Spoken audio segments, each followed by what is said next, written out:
Everyone, welcome back to the Samajik Guru channel. आज हम करने जा रहे हैं क्लास 12th के हिंदी इलेक्टिव का सैंपल पेपर जो कि पंजाब बोर्ड ने रिलीज किया है। तो ये वीडियो आपके एग्जाम्स के पॉइंट ऑफ व्यू से बहुत ही ज्यादा इंपॉर्टेंट होने वाला है, तो वीडियो को बिल्कुल भी स्किप मत करना क्योंकि ये वीडियो फुल्ली सॉल्व्ड है। तो आइए वीडियो स्टार्ट करते हैं। सबसे पहले हम लोग पेपर पैटर्न देख लेते हैं। तो बच्चों, पेपर हमारा 80 मार्क्स का आएगा। टाइमिंग जो है वो हमें 3 आवर्स की दी जाएगी। ठीक है। भाग क बहुवैकल्पिक प्रश्न, निम्नलिखित बहुवैकल्पिक प्रश्नों में से सही विकल्प यानी कि उत्तर को चुनिए। एक एक नंबर के 3 प्रश्न है ये। तो इसमें से कौन सा सही है? 1000 दिनों का समूह, शत सप्ताहों का समूह, शत यानी कि 100 अब्दों यानी कि वर्षों का समूह। ठीक है। तो शताब्दी बेसिकली क्या होता है? 100 वर्षों का समूह होता है ना। तो यहाँ पे जो है वो करेक्ट है। अगला क्वेश्चन है, भयभीत समस्त पद के लिए निम्नलिखित समास विग्रह के विकल्पों में से सही विकल्प को चुने। तो यहाँ पे क्या हो जाएगा? भयभीत यानी कि भय से भीत। ठीक है। क ऑप्शन करेक्ट है। इसके बाद अगला क्वेश्चन है, लोभ मोह समस्त पद के लिए निम्नलिखित में से सही समास विग्रह का विकल्प करें। ठीक है। तो लोभ और मोह, ठीक है, ये इसका करेक्ट होगा। अगला क्वेश्चन है, निम्नलिखित बहुवैकल्पिक प्रश्नों में से सही विकल्प उत्तर को चुनिए। रीति काल का समय कब से कब माना जाता है? तो रीति काल का समय सन 1643 से 1843 तक माना जाता है। नेक्स्ट क्वेश्चन है, बिहारी सतसई किस कवि की रचना है? तो नाम से पता चल रहा है। ठीक है। तो यहाँ पे जो बिहारी है वो उसका आंसर है। अगला क्वेश्चन है, निम्नलिखित में से किसने सरस्वती पत्रिका का संपादन किया? तो सरस्वती जो पत्रिका है उसका संपादन किन्होंने किया था? आचार्य महावीर प्रसाद द्विवेदी। ठीक है। नेक्स्ट क्वेश्चन है, साकेत आधुनिक काल के किस कवि की प्रसिद्ध रचना है? तो उत्तर है मैथिली शरण गुप्त। नेक्स्ट क्वेश्चन देखते हैं। इसमें आपको जो पद्यांश दिया गया है उसे पढ़कर आपने बहुवैकल्पिक प्रश्नों के उत्तर जो है वो देने हैं। एक एक नंबर के 3 प्रश्न हैं। प्रस्तुत पंक्तियों के रचयिता का नाम लिखिए। तो प्रस्तुत पंक्तियां जो है वो किन्होंने लिखी है? तो ये लिखी है सूरदास ने। ठीक है। यहाँ पर नाम बेसिकली पुराने जो मतलब कि पोएट्स होते थे वो अपना नाम जो है वो पोएम में डाल देते थे। ठीक है। तो पोएम में ही आपको यहाँ पर नाम दिख रहा है। नेक्स्ट क्वेश्चन है, ईश्वर की कृपा से कौन पुनः बोलने लग जाता है? तो ईश्वर की कृपा से पुनः जो है वो कौन बोलने लग जाता है? मूक। ठीक है। नेक्स्ट है, करुणामय का क्या अर्थ है? करुणामय का अर्थ दुख देने वाला, कठोर, दयालु या सुखहर्ता। तो आंसर हो गया दयालु। ठीक है। अगला क्वेश्चन है, निम्नलिखित पद्यांश को पढ़कर बहुवैकल्पिक प्रश्नों के उत्तर देने हैं। एक एक नंबर के 3 प्रश्न है। ठीक है। इस पद्यांश में कवि ने किसकी पीड़ा को व्यक्त किया है? तो इसमें जो है वो किसकी पीड़ा को जो है वो व्यक्त किया? यशोधरा की। ठीक है। अगला प्रश्न है, इस पद्यांश में कौन दुखी नारी को पूरी तरह समझ नहीं पाया? तो कौन नहीं समझ पाया? उसका पति। उपयुक्त पद्यांश में पथ का क्या अर्थ है? तो पथ का मतलब क्या होता है? रास्ता। नेक्स्ट क्वेश्चन, क्वेश्चन नंबर 5 है, निम्नलिखित बहुवैकल्पिक प्रश्नों में से सही विकल्प यानी उत्तर को चुनिए। एक एक नंबर के 2 प्रश्न है यहाँ पर। वह 10वीं कक्षा में प्रथम आई। वाक्य में जो प्रथम पद है, ठीक है, उसका सही पद परिचय जो है वो कौन सा है? तो यहाँ पे सही जो है वो कौन सा है? ये व्यक्तिवाचक नहीं है। ठीक है। दूसरा देखते हैं, जो वो विशेषण हो गया। ठीक है। क्रमवाचक भी है क्योंकि काउंटिंग है। ठीक है। निश्चित संख्यावाचक भी है। तो ऑप्शन जो है वो करेक्ट है। नेक्स्ट है, हम तुम्हें चंडीगढ़ में मिले थे। इसमें जो तुम्हें पद का सही पद परिचय जो है वो चुनना है। तो तुम्हें जो है वो संज्ञा नहीं है ना, तो ये गलत हो गया। जातिवाचक संज्ञा भी नहीं है, ये सर्वनाम है। तो ग ऑप्शन जो है वो करेक्ट है। ठीक है। भाग ख अन्य वस्तुनिष्ठ प्रश्न है। एक एक नंबर के 2 प्रश्न है। चौपाई छंद के तीसरे चरण में 16 मात्राएं होती हैं। बिल्कुल सही है। ठीक है। दोहा छंद के पहले चरण में 11 मात्राएं होती है। तो बच्चों, पहले और तीसरे जो पद है उसमें जो है वो 13 मात्राएं होती है और दूसरे और चौथे पद में 11 मात्राएं होती हैं। ठीक है। तो इन्होंने बोला पहले चरण में 11 मात्राएं होती हैं, तो ये गलत है। ठीक है। अगला प्रश्न है, निम्नलिखित प्रश्नों के निर्देशानुसार उत्तर दें जहां एक शब्द एक बार प्रयुक्त हो परंतु 2 या 2 से अधिक अर्थों का बोध करवाए। ठीक है। मतलब एक वर्ड एक ही बार आ रहा है लेकिन उसके मीनिंग जो है वो हर बारी अलग है। वहां पे कौन सा अलंकार होता है? तो वहां पर कौन सा अलंकार होता है? श्लेष अलंकार। ठीक है। अगला प्रश्न है, जहां उपमान पर उपमेय का आरोप हो वहां डैश अलंकार होता है। तो कौन सा अलंकार होता है? रूपक अलंकार। अगला प्रश्न है जुडिशियल शब्द का हिंदी पर्याय क्या होगा? तो जुडिशियल का हिंदी पर्याय जो है वो क्या होगा? कानूनी।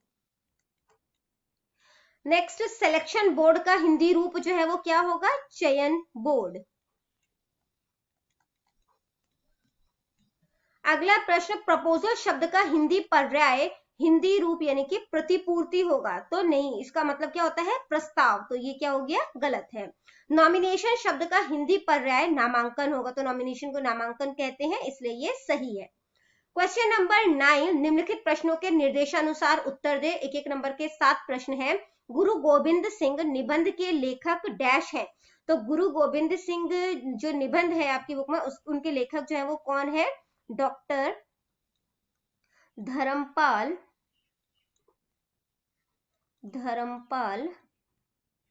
ठीक है, मैनी। Doctor Dharmpal many. ठीक है। नेक्स्ट क्वेश्चन है, समय नहीं मिला। निबंध में लेखक का मानना है कि जो लोग सचमुच बड़े हैं और बहुत व्यस्त रहते हैं, व्यस्तता के कारण उनका पत्र व्यवहार अव्यवस्थित रहता है। तो बिल्कुल सही है। अगला प्रश्न है, तत्स्य कहानी में शिकारी जब दोबारा जंगल में आए तो पशु और वनस्पतियां प्रसन्न हो उठी। बिल्कुल गलत है ये।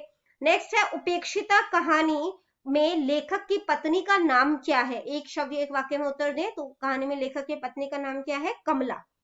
ठीक है, कमला। नेक्स्ट है, ठेस कहानी में लेखक की सास की बातों को बुरा मानकर सिरचन काम छोड़कर चला गया। बिल्कुल गलत है। नेक्स्ट है, वापसी एकांकी के आधार पर बताओ कि अंबिका की स्त्री का क्या नाम था। तो अंबिका की स्त्री का क्या नाम था? उषा प्रियवदा। ठीक है। नेक्स्ट है, रीढ़ की हड्डी एकांकी में शंकर के पिता का नाम रामस्वरूप था। तो ये गलत है। क्वेश्चन नंबर 2 आ गया है, जिसमें कि आपने निम्नलिखित में से किन्हीं 4 प्रश्नों के उत्तर जो है वो 50 शब्दों में देने हैं। ठीक है, ये 3-3 नंबर का प्रश्न होगा। धर्म और कानून में क्या अंतर है? क्या निराश हुआ जाए से लिया गया है ये। ब्रिटिश फौज के बाग में प्रवेश का चित्रात्मक वर्णन करो। ठीक है, तो ये यहाँ पे आंसर देख लेते हैं इसका। सबसे पहले, धर्म और कानून में क्या अंतर है? तो धर्म को धोखा नहीं दिया जा सकता, जबकि कानून को दिया जा सकता है। भारतवर्ष में अब भी यही अनुभव किया जाता है कि धर्म कानून से बड़ी चीज है। कानून की त्रुटियों से लाभ उठाया जा सकता है, यानी कि कानून की गलतियों से लाभ उठाया जा सकता है, फायदा उठाया जा सकता है, जबकि धर्म में आस्था रखने वाले ऐसा नहीं करते। ठीक है। अगला प्रश्न था हमारे पास, ब्रिटिश फौज के बाग में प्रवेश का चित्रात्मक वर्णन करो। जलियांवाले बाग की विशाल जनसभा अभी शुरू भी नहीं हो पाई थी कि कुछ दूरी पर घुड़सवार पुलिस, उसके पीछे फौजी गाड़ी में बैठा जनरल डायर, उसके पीछे मशीन गने, तोप ले जाने वाली गाड़ियां और फिर मार्च करती हुई फौजें सब चले जा रहे थे। सैनिकों के बूटों की आवाज गूंज रही थी। हार्ट का आदेश मिलने पर कानों को फाड़ने वाला शब्द हुआ। सैनिकों ने मोर्चा संभाला और घुटने झुकाकर बंदूकों में कारतूस भरने लगे। ठीक है। अगला प्रश्न है, लेखक के मित्रों ने लड़की पैदा होने पर अपने उद्गार कैसे पेश किए? ये आपने बताना है। तो लेखक के मित्र मिस्टर चोपड़ा ने लेखक को चुप और परेशान हाल में देखकर कहा, एक ही तो होना था, लड़का या लड़की। भले ही उनकी आवाज धीमी और ढीली थी, मिस्टर चोपड़ा ने लड़के और लड़की में कोई फर्क न होने की बात कहकर लेखक के तनाव को कुछ कम किया। मिसेस सहगल ने कहा, हमारी भी तो 2 लड़कियां हैं। सहगल साहब ने तो कभी सोचा भी नहीं, अतः लड़की होने की चिंता नहीं करनी चाहिए। मिस्टर गुप्ता ने सांत्वना देते हुए कहा, भगवान ने चाहा तो एक छोड़ अनेक लड़के भी हो जाएंगे। मिसेस गुप्ता ने कहा कि लड़की होने से घबराने की कोई आवश्यकता नहीं। अगला प्रश्न है, मधुआ कहानी का नामकरण कहां तक सार्थक है? तो वो आपने बताना है। कहानी का शीर्षक उसके मूल भाव, मूल संवेदना, मार्मिक घटना आदि का परिचायक होता है। इसी कारण शीर्षक कहानी का संपूर्ण अंशों में प्रतिनिधित्व करता है। मधुआ कहानी का शीर्षक सरल, सुबोध, संक्षिप्त एवं आकर्षक है। जो उस बालक से संबंध होने के कारण और भी कौतूहलपूर्ण एवं रोचक है, जिसने एक शराबी के जीवन को कर्मण्यता की ओर प्रेरित करके उसे नया जीवन प्रदान किया। इसलिए प्रस्तुत कहानी का नामकरण अत्यंत सार्थक एवं सौद्देश्य है, मतलब उद्देश्य के साथ है। ठीक है, अगला प्रश्न है, वापसी एकांकी का प्रमुख पात्र कौन है, स्पष्ट करते हुए उसका चरित्र चित्रण करें। एकांकी का प्रमुख पात्र राय साहब की बड़ी विधवा साली सरोजनी है। ठीक है, उसे राय साहब ने रंगून में अपने पास बुलाया था, जिसे कि वह उनकी बेटी चंद्रिका का पालन पोषण करने लगी। धीरे धीरे वह घर की स्वामिनी बन गई। राय साहब के रिटायर होने के बाद वह उनके साथ ही विदेश आ गई। वह राय साहब को शराब पीने से रोकती रही, अपने भाई कृपानाथ को भी शराब पीने पर डांटती है, किंतु दूसरे रिश्तेदारों की तरह वह भी स्वार्थी है और राय साहब के सारे धन को स्वयं ही हड़पना चाहती है, किंतु मौका देखकर वह सौदेबाजी करने पर राजी हो जाती है। ठीक, प्रश्न है, रीढ़ की हड्डी किसका प्रतीक है, आप इसका अपने शब्दों में वर्णन करें। तो प्रस्तुत एकांकी में रीढ़ की हड्डी स्त्री को समाज रूपी शरीर का आधार माना गया, मतलब बेस माना गया है, जो आज नारी उपेक्षा और सामाजिक विसंगतियों का शिकार हो रही है। रीढ़ की हड्डी शील और चरित्र का भी पर्याय है, जिसकी आज के युवा वर्ग में दिन पर दिन कमी आती जा रही है। ठीक है, इसके बाद प्रश्न नंबर 3 है, जिसमें से किसी एक प्रश्न का उत्तर 80 शब्दों में देना है। 5 नंबर का ये प्रश्न है।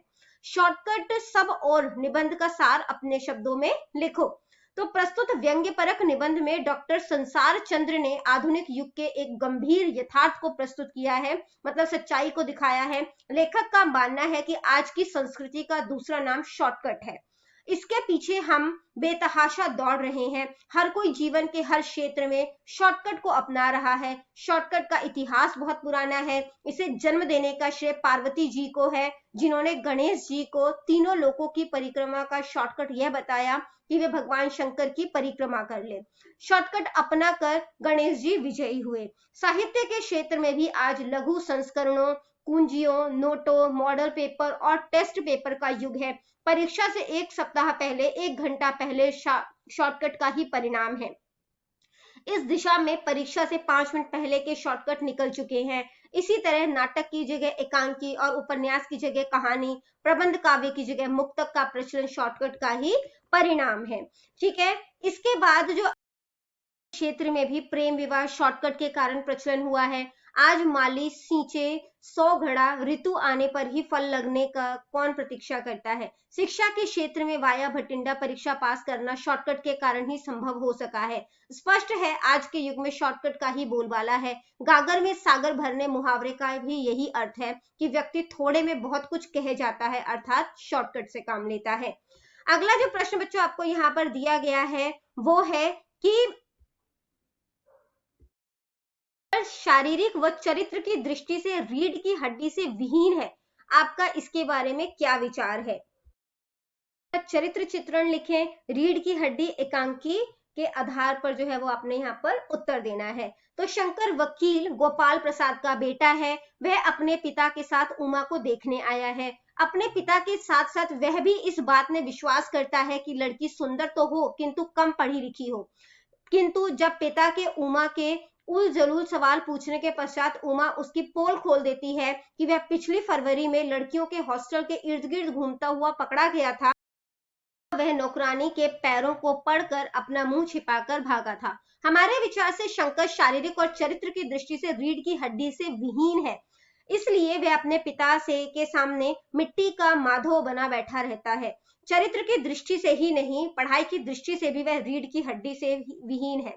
जब उससे राम स्वरूप पूछते हैं कि उसका कोर्स खत्म होने में अब साल भर रह गया होगा, तो वह खीसे निपोरता हुआ उत्तर देता है, जी यही कोई 2 साल। पूछने पर वह कहता है कि जी 1 साल का मार्जिन रखता हूँ। उसके शारीरिक रूप से रीढ़ की हड्डी से विहीन होने का प्रमाण हमें उनके पिता के इस वाक्य से मिल जाता है, झुककर क्यों बैठते हो, ब्याह तय करने आए हो, कमर सीधी करके बैठो। तुम्हारे दोस्त ठीक कहते हैं कि शंकर के बैकबोन। इस तरह हम देखते हैं कि शंकर शारीरिक और चारित्रिक दृष्टि से रीढ़ की हड्डी से विहीन है, जैसे बिन पैंदे का लोटा। ठीक है, इसके बाद जो अगला प्रश्न हमसे यहाँ पर पूछा गया है वो है भाग ग से कि निम्नलिखित में से किसी एक प्रश्न का उत्तर लगभग 80 शब्दों में देना है। 5 नंबर का ये प्रश्न है। रीति काल की सामाजिक परिस्थितियों का वर्णन करें। तो सामाजिक दृष्टि से भी यह काल अधः पतन का युग ही रहा है। राजाओं के साथ प्रजा भी विलासिता के रंग में रंगने लगी। संपूर्ण समाज में नारी के सौंदर्य का सौदा होने लगा। नारी को केवल मनोरंजन की वस्तु माना जाने लगा। किसी भी सुंदर कन्या का अपहरण किया जाने लगा। डरकर बाल विवाह की कुप्रथा चल पड़ी। जनसाधारण की शिक्षा, चिकित्सा, बाल विवाह की कुप्रथा जो है वो चल पड़ी। जनसाधारण की शिक्षा, चिकित्सा आदि का कोई प्रबंध नहीं था। रिश्वत देना और लेना आम बात थी। राजे रजवाड़े गरीब किसानों का शोषण कर स्वयं ऐश कर रहे थे। अतिवृष्टि, अनावृष्टि और युद्धों से फसलों को होने वाली हानि ने किसानों की हालत और बिगाड़ दी थी। ऐसी अव्यवस्थित सामाजिक व्यवस्था में सुरुचिपूर्ण और गंभीर साहित्य की रचना संभव ही नहीं थी। अगला प्रश्न है, रीति काल की किन्हीं दो प्रवृत्तियों का वर्णन करें। रीतिकालीन काव्य की दो प्रमुख प्रवृत्तियां जो है वो इस प्रकार है। सबसे पहले वीर काव्य आ जाता है। रीति काल की राजनीतिक परिस्थितियां कुछ ऐसी बन गई थी कि हिंदू जनता में मुसलमान शासकों की अत्याचारी नीतियों के प्रति विद्रोह की भावना उमड़ने लगी थी। कट्टर नीतियों ने पंजाब में गुरु गोबिंद सिंह जी, दक्षिण में शिवाजी, राजस्थान में महाराजा राज सिंह और दुर्गादास, मध्य प्रदेश में छत्रसाल आदि को मुस्लिम साम्राज्य से टक्कर लेने के लिए तलवार उठाने पर विवश कर दिया। भूषण सुदन आदि वीर रस के कवियों ने ओज भरी वाणी में काव्य निर्माण किया। इसमें राष्ट्रीयता का स्वर प्रधान है। ठीक है, जो इसका सेकंड पॉइंट हमने लिखा है वो है नारी चित्रण। इस युग में नारी केवल विलास की वस्तु बनकर रह गई थी। दरबारी कवियों ने नारी के केवल विलासिनी प्रेमिका के चित्र ही प्रस्तुत किए। प्रतियोगिता की भावना के कारण इस युग के कवि ने नारी के अश्लील, विलासात्मक, भड़कीले चित्र प्रस्तुत करने का प्रयास किया। नारी जीवन की अनेक रूपता को वे नहीं जान पाए। आगे बढ़ने से पहले बच्चों, अगर आपको हमारी वीडियोस पसंद आती है, हमारी वीडियोस आपके लिए किसी भी तरीके से हेल्पफुल है, तो चैनल को फटाफट से सब्सक्राइब कर दो, क्योंकि यहाँ पर इस तरीके का हेल्पफुल कंटेंट अपलोड होता रहता है। अगला प्रश्न देखते हैं। निम्नलिखित में से किन्हीं एक प्रश्न का उत्तर जो है वो लगभग 80 शब्दों में देना है। 5 नंबर का ये प्रश्न है, छायावाद युग के साहित्य की किन्हीं दो प्रवृत्तियों का वर्णन करें। तो छायावाद के उदय के कई कारण हैं। इन कारणों में के मूल में असंतोष की भावना ही प्रमुख है। कुछ विद्वानों का मत है युग की इतिवृत्तात्मकता ने ही इस काव्य चेतना को जन्म दिया। वास्तव में प्रकृति के माध्यम से अभिव्यक्ति होने वाली काव्य चेतना ही छायावाद कहलाई। छायावादी कविता की निम्नलिखित प्रमुख विशेषताएं हैं। राष्ट्रीय भावना। छायावादी काव्य में राष्ट्रीय भावना के कुछ स्वर सुनाई पड़ते हैं। प्रसाद जी ने अपने नाटकों में कुछ ऐसे गीत लिखे हैं जिनमें राष्ट्रीय भावना की झलक देखने को मिलती है। प्रसाद जी के चंद्रगुप्त नाटक में अरुण यह मधुमेह, देश हमारा, निराला जी की जागो फिर एक बार तथा माखनलाल चतुर्वेदी जी की कविता पुष्प की अभिलाषा इसके सुंदर उदाहरण है। अगला पॉइंट हमने लिखा है प्रकृति चित्रण। छायावादी कवियों ने प्रकृति को अपने काव्य में सजीव बना दिया है। डॉक्टर देवराज इसी कारण छायावादी काव्य को प्रकृति काव्य कहते हैं। छायावादी काव्य में प्रकृति सौंदर्य के आलंबन, उद्दीपन, मानवीकरण, नारी रूप में अनेक चित्र देखने को मिलते हैं। ठीक है, आधुनिक काल की राजनीतिक परिस्थितियां जो है वो लिखना है। ये हमारा अगला प्रश्न है, तो इसका उत्तर जो है वो देख लेते हैं। भारत में व्यापार के लिए आई ईस्ट इंडिया कंपनी ने धीरे धीरे यहाँ का शासन अपने हाथों में ले लिया।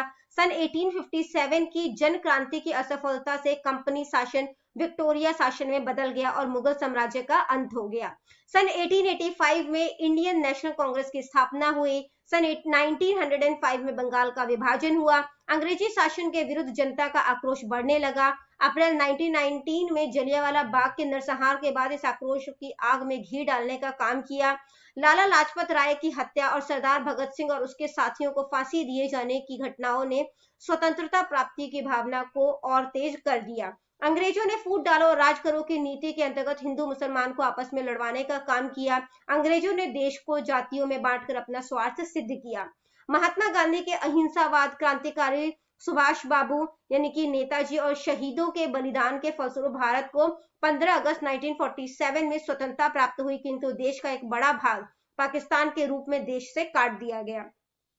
स्वतंत्रता प्राप्ति के बाद सन 1962 में चीन से तथा सन 1965 और 1971 में पाकिस्तान के साथ युद्ध लड़ने पड़े। भारत की राजनीति में पिछले 20-25 वर्षों में अनेक बदलाव हुए। देश से एक पार्टी का राज समाप्त हो गया, जिसका स्थान गठबंधन सरकारों ने ले लिया। ठीक है, फिर अपराधीकरण की समस्या भी खड़ी हुई, जिसके दुष्परिणाम स्वरूप आम लोगों को भोगने पड़ रहा है। राजनीति में भ्रष्टाचार ने अपनी गहरी पैठ बना ली है। शायद कोई नेता, कोई राजनीतिक दल देश को इन समस्याओं से उबार सके। भाग घ 3 नंबर का प्रश्न है, जो पंजाबी गद्यांश दिया गया है, उसे आपने हिंदी में अनुवाद करना है। ठीक है, इसके बाद जो है प्रश्न नंबर 7 है कि एक प्रश्न का उत्तर दे। तो यहाँ पे जो है 2 नंबर का ये प्रश्न है, आपका नाम पंडित योगेश्वर नाथ है। आपने सेक्टर 22 चंडीगढ़ में एक योगेश्वर योग साधना केंद्र खोला है, जहां आप लोगों को योग सिखाते हैं। ठीक है, जिसकी प्रति व्यक्ति प्रति मास जो है वो आय 1000 रुपए फीस है। वर्गीकृत विज्ञापन के अंतर्गत योग सिखाएं का प्रारूप जो है वो तैयार करना है। स्कूल में जो है वो भाषण प्रतियोगिता का आयोजन जो है वो किया जा रहा है। इस संबंध में आप अपनी ओर से एक सूचना जो है वो तैयार करें, जिसमें विद्यार्थियों को इस प्रतियोगिता में भाग लेने के लिए कहा गया हो। ठीक है, इसके बाद आ जाता है प्रश्न नंबर 8, जिसमें कि आपको जो है कि एक छंद का लक्षण एवं उदाहरण देना है। ठीक है, तो लक्षण 1 नंबर का होगा, उदाहरण जो है वो 2 नंबर का है, तो टोटल 3 नंबर का ये प्रश्न होगा, चौपाई और दोहा का। ठीक है, तो लक्षण क्या है कि चौपाई के प्रत्येक चरण में 16 मात्राएं होती हैं। चरण के अंत में जगण तथा तगण का प्रयोग नहीं होना चाहिए। ठीक है, उदाहरण दे दिया हमने, राम राम बैठे त्रिलोका, हर्षित भय गए सब शोका। यहाँ प्रत्येक चरण में 16 मात्राओं का नियम है। अंत में जगण और तगण का प्रयोग भी नहीं है, अतः यहाँ चौपाई छंद है। पूछा गया है। ठीक है, प्रत्येक छंद में प्रायः 4 चरण या पाद होते हैं। चरण की रचना निश्चित वर्णों, अक्षरों या मात्राओं के अनुसार होती है। कुछ छंदों में होते तो 4 चरण हैं, पर वे लिखे 2 ही पंक्तियों में जाते हैं, जैसे कि दोहा, सौठा एवं बरवे। चौपाई के 4 पद होते हैं, जो प्रायः 2 पंक्तियों में लिखे जाते हैं। कुछ छंदों में चरण होते हैं, जैसे कि कुंडलियां तथा छपई। छंद के 4 चरणों में पहले और तीसरे पाद को विषम पाद तथा चौथे और दूसरा चौथे को समपाद जो है वो कहते हैं। दोहे का एक उदाहरण दे देना यहाँ पे। ठीक है, इसके बाद प्रश्न नंबर 9 है कि निम्नलिखित में से किसी एक अलंकार की परिभाषा एवं उदाहरण लिखिए। यमक और उपमा अलंकार। ठीक है, तो परिभाषा यमक अलंकार की क्या है, जहां एक शब्द अथवा शब्द समूह का एक से अधिक बार प्रयोग हो, परंतु प्रत्येक बार उसका अर्थ भिन्न हो। मतलब एक शब्द 2 या 2 से ज्यादा बार आ रहा है, लेकिन हर बार उसका मीनिंग भी अलग है। ठीक है, तो उसे जो है वो यमक अलंकार कहते हैं। जैसे कनक कनकते 100 गुणी, मादकता अधिकाए, या खाए बेराए जग वा पाए बोराए। तो कनक जो है वो यहाँ पे 2 बारी प्रयोग हुआ है, लेकिन दोनों बारी इसका मीनिंग जो है वो डिफरेंट है। ठीक है, तो कनक का यहाँ पर अर्थ सोना और धतूरा है। यहाँ कनक शब्द का प्रयोग 2 बारी हुआ है और दोनों ही बार उनके मीनिंग जो है वो अलग है, इसलिए यहाँ पे क्या है, यमक अलंकार है। अगला है उपमा अलंकार। इसके 4 अंग होते हैं, उपमेय, उपमान, वाचक शब्द और साधारण धर्म। तो उपमेय क्या होता है, जिसकी समता की जा रही है। ठीक है, उपमान जिससे समानता की जा रही है, वाचक शब्द जिस वर्ड से समानता की जा रही है, और साधारण धर्म उपमेय और उपमान में गुण की समानता को, जो समानता उन्हें बेसिकली है, ठीक है, उसको जो है वो साधारण धर्म कहते हैं। जहां रूप, रंग या गुण के कारण उपमेय की उपमान से तुलना की जाए, वहां उपमा अलंकार होता है। ठीक है, तो ये हमारा उपमा अलंकार हो गया। यहाँ पे आप इसकी परिभाषा दे सकते हैं, पीपर पात सरिस मन डोला। उपमेय जो है वो यहाँ पे देखो, यहाँ पे क्या है, उपमेय मन है। ठीक है, तो मन की तुलना की जा रही है, उपमान जिससे तुलना की जाए, तो पीपर पात से जो है वो तुलना की जा रही है। वाचक शब्द इनमें समानता क्या है, सरिस, की उसके समान। साधारण धर्म क्या है, दोनों में क्या जो है वो धर्म है, तो वो है डोला। ठीक है, फिर आ जाता है भाग च, जिसमें आपने किसी एक विषय पर लगभग 150 शब्दों में जो है वो निबंध लिखना है। ठीक है, भ्रष्टाचार की समस्या, विद्यार्थी और अनुशासन, शहीद भगत सिंह या खेलों का महत्व। 7 नंबर का है ये। और बच्चों पेपर जो है वो बहुत ही साफ सुथरा अच्छी हैंडराइटिंग में करना, क्योंकि अच्छी हैंडराइटिंग के आपको 5 नंबर जो है वो दिए जाएंगे। तो ये वीडियो करते हैं हम यहीं पे खत्म। इनकेस आपको कोई भी डाउट है तो आप कमेंट सेक्शन में क्वेश्चन कीजिए, आपको रिप्लाई करने की पूरी कोशिश करूंगी। Thank you very much and all the best for your exams. Bye bye, have a nice day.